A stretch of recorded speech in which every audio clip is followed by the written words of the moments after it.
시카고 윈TV 미주 한뉴스입니다.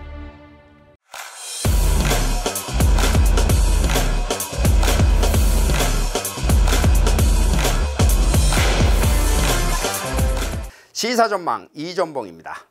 최근 SNS를 통해 퍼지고 있는 시카고 서버브 한인 식당들의 위생 및 서비스에 관한 글들을 두고 한인 사회가 떠들썩합니다.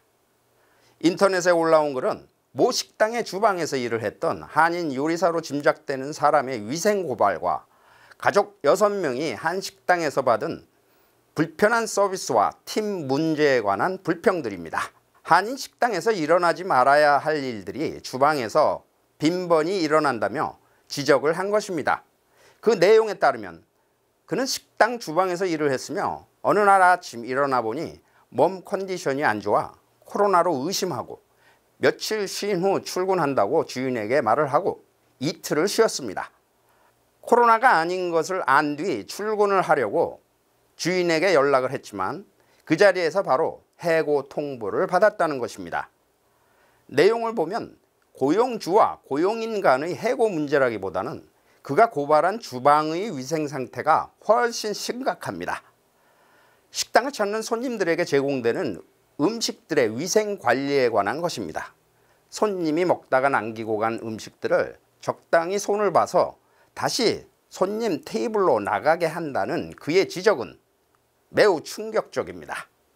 설마 했던 일들이 주방에서 일을 하던 사람들의 입에서 터져 나왔으니 그 고발을 글을 본 한인들이 경악하고 있습니다. 위생이 그 어느 때보다도 강조되는 팬데믹 시대에 먹다 남은 음식을 다시 다른 손님에게 서빙한다는 것은 결코 용납되어서는 안 될 일이기 때문입니다. 최근 서버브의 N 한인 식당을 다녀왔다는 한인 김모 씨는 음식을 먹은 후 웨이트레스가 손님들이 남기고 가는 음식들을 치우면서 본인이 보는 앞에서 보란듯이 그릇들을 다 뒤집어 한 곳에다 담는 것을 보고 그 음식들이 다시 서빙된다는 것은 불가능해 보였다고 전했습니다.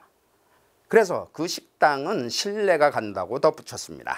또 하나의 고발은 6명의 가족이 오랜만에 외식을 하러 나왔는데 테이블에 앉았지만 20분간 메뉴판도 안 주고 콜벨을 여러 차례 눌렀지만 아무도 나타나지 않았다는 것입니다. 한참 후 나타나서는 6명은 방에서 서빙이 안 되니 다시 바깥으로 나오라고 했다고 불평했습니다. 식사가 끝난 후 계산을 하는데도 웨이트레스가 와서 쳐다보면서 팁이 적다는 등 도저히 상식적으로 받아들일 수 없는 행동을 하더라는 것입니다.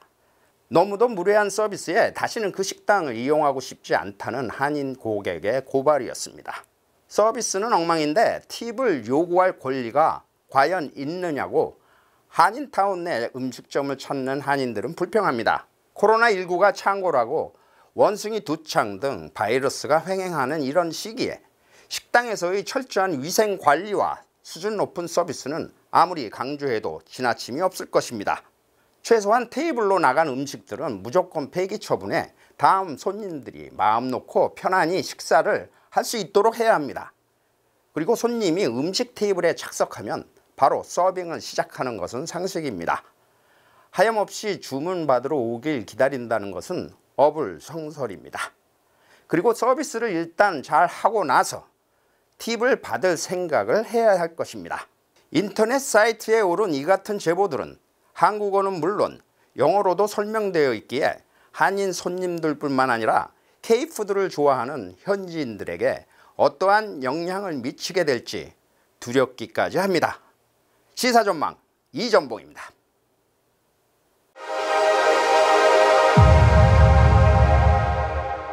미국에서 태어나 미국과 한국 국적을 동시에 보유하고 있는 선천적 복수 국적자들이 10월 1일부터는 아무 때나 국적 이탈을 신청할 수 있게 됩니다.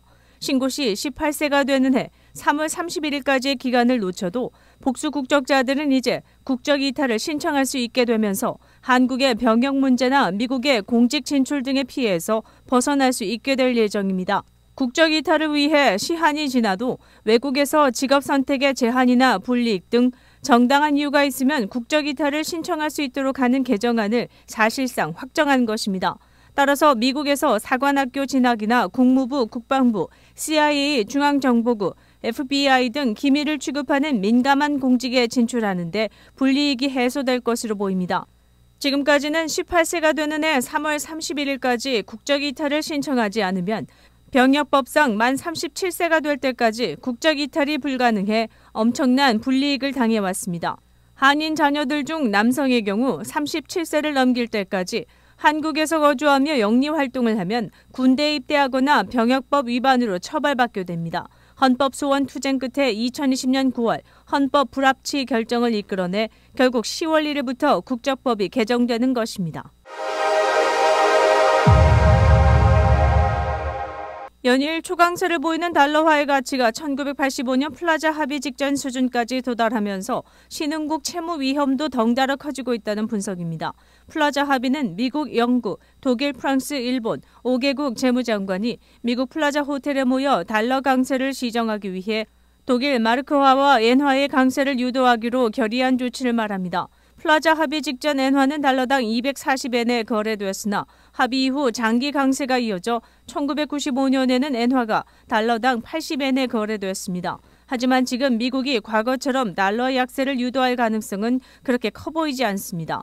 달러와 협의 실질 실효 환율은 7월에 138.7을 기록, 플라자 합의가 있었던 1985년 9월에 140.3이란 수치에 근접해 있습니다. JP모건 체이스의 브루스 캐즈먼 이코노미스트는 올 하반기 세계 소비자 물가 상승률이 상반기의 절반인 5.1% 정도로 떨어지며 인플레이션 완화 조짐이 나타날 것이라며 미국은 달러 강세 덕분에 선진국 중 가장 먼저 물가가 안정될 것이라고 예상했습니다. 이런 달러 초강세는 신흥국 채무 위기를 불러왔습니다. 달러 강세는 신흥국의 통화 가치를 떨어뜨려 외채가 많은 신흥국의 채무 상환 비용을 늘어나게 만들기 때문입니다. 1980년대 중남미 채무 위기나 1990년대 중반 멕시코 통화 위기, 그리고 아시아 외환 위기는 당시 달러 강세가 영향을 미쳤습니다. 국제금융협회가 집계한 신흥국 채무 규모는 98조 6천억 달러로 1년 전보다 10% 늘었다는 분석입니다. 윈TV 채널 24.5와 MCTV 채널 24.6 방송은 안테나를 이용한 공중파 방송을 통해 시청할 수 있습니다. 경영난을 겪고 있는 세계 최대의 커피 업체 스타벅스가 수장을 교체하면서 위기를 정면으로 헤쳐나갑니다. 창업 50년 만에 글로벌 83개국에 진출, 세계 1위 기업으로 발돋움했으나 팬데믹으로 인한 실적 악화로 직원 불만이 고조되고 노조 결성이 늘면서 난제들이 산적했습니다. 미 언론은 이를 영국 생활용품 업체 레키 벤키저의 CEO 렉스만 레러시먼이 스타벅스 차기 CEO라고 밝혔습니다. 오는 10월 1일 합류할 예정이며 현 임시 CEO인 하워드 슐츠는 내년 4월까지 고문으로 활동합니다. 그는 30년간 글로벌 소비자 브랜드를 이끌어온 경험과 브랜드 개발, 혁신 성과를 인정받았다고 미 언론은 평가했습니다. 스타벅스 새 수장이 된 레러시먼은 비용 상승, 해외 시장 부진 탈피 등에 우선 주력할 것으로 보입니다. 인플레이션에 따른 재료비 상승과 인력난에 대한 대응책으로 모바일 주문과 배달 등으로 사업 모델을 전환하는 방안을 모색 중인 것으로 알려졌습니다. 노조 갈등도 문제입니다. 노조를 상대로 고소장을 제출하며 강대강 대치를 이어가는 가운데 근무 여건 개선과 임금 인상 등을 요구하며 미국 내에서만 200개 이상 노조 설립이 확산되는 추세입니다. 새 CEO가 경영 리스크를 어떻게 대응해 나갈지 주목됩니다. 개학을 앞두고 어린이들이 장전된 권총을 들고 등교하는 바람에 학교에 초비상이 걸렸습니다. 미 언론에 따르면 텍사스주 휴스턴의 사우스 텍사스 초등학교에서 만 4살짜리 남자아이가 장전된 권총을 들고 등교했습니다.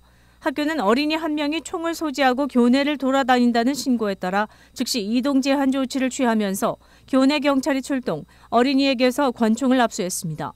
경찰은 이 권총이 부모의 것으로 확인돼 아버지를 무기 방치와 아동 방임 혐의로 체포했습니다.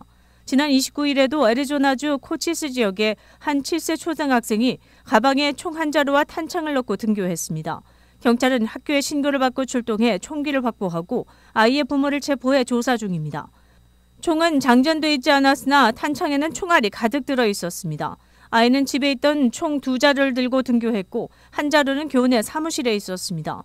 어린이가 몰래 숨긴 것으로 보고 있습니다. 경찰 측은 총은 어린이의 손이 닿지 않는 곳에 보관할 것을 당부했습니다.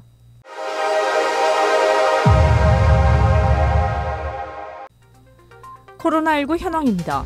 미 전 지역 신규 확진 65,815명, 신규 사망자 수는 272명입니다. 일리노이주 신규 확진 4,252명, 신규 사망자 수는 13명입니다. 다음은 어제 기준 각 주의 신규 확진자와 신규 사망자 수입니다. 코로나19 관련 자세한 내용은 시카고 토탈닷컴을 통해 다시 볼 수 있습니다. 시카고 한인동포 일간지 한국일보는 전자신문으로도 배포됩니다. 시카고 한국일보 무료 신문은 가까운 한인식당이나 마켓에서 볼 수 있습니다. 뉴스24에서는 여러분의 제보를 기다립니다. 제보 전화 847-290-8282번입니다.